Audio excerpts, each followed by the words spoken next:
Show me the money. That's what we're about. We're trying to get everything all set up so that people will actually give you the money. You've done the bid, you've qualified the lead, you've scoped out the project, you're doing all the hard work to get to the point where it's time for them to put down the deposit. And then we hear some of those all too familiar words.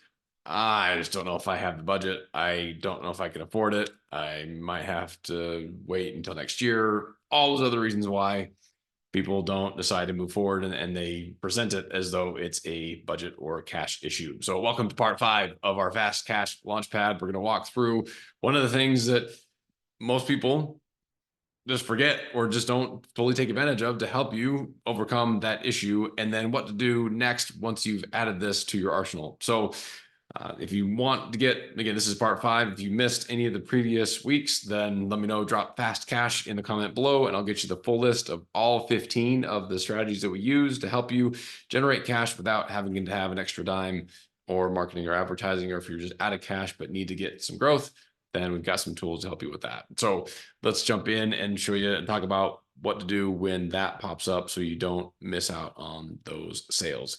Sounds super simple, but there's some nuance to it. Let's dig into that. So the first thing that we talk is, let's just talk about and making sure you're equipped with a financing option. This happens all the time. You just don't have one. So let's make it available. I mean, there's way too many contractors I talk to. They just try and self-fund, self-finance everything. And if they don't have the cash, then they're stuck. So there's so many different ways and partners and other tools and companies you can work with to help you give 0% interest, same as cash, long-term low payments, so many different options to help just make sure that you've got that in your back pocket. If you haven't done that yet, it's a lot easier to set up than you think.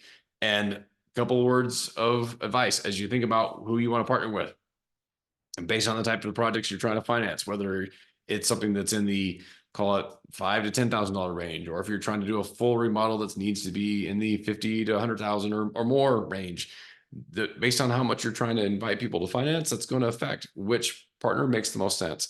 Some of them, they make their money on the fees on the front end that come out of what they pay you.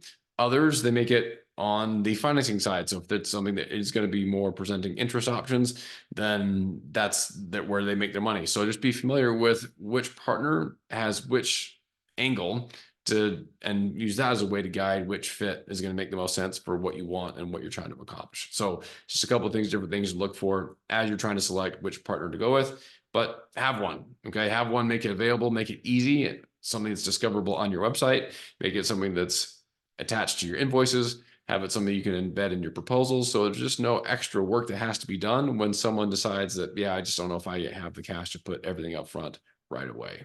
All right. So that's the key part. Just get a financing partner. If you need some recommendations, we've got some. I mean, happy to connect you with a few, but it's really something you ought to have. Now, if you have one, and you're sending those options out to people and they're still not closing, a lot of them can give you approval answers within 60 seconds. So hopefully the partner you're using, if you do have one, is able to give you those answers right there on the spot. And if not, then it might be time to change. All right. But if that's still something that isn't quite getting everything across the finish line, don't fret, don't worry, don't panic. There's still some ways you can use this to help you follow up with these people more effectively down the road. Because at some point they may just say, I don't have the credit, or whatever the case may be. Okay. Now at that stage, you want to make sure that you have, as part of your lead management, as part of your customer tracking, as part of your system, all right, for looking at who needs help, who you can help, have a way to be able to tag or make a specific note as to who gave you that specific answer around or objection around financing. We like to say that you want to, again, each one of your bids that doesn't close should have a specific, well, here's the biggest reason why they didn't do it. And if it's financing, then you'll want to use this as a way to go and check back with them later down the road. Now, if you haven't added a financing partner yet, go through the last 10, 20, 50 bids, even 100 if you want to get after it. Okay.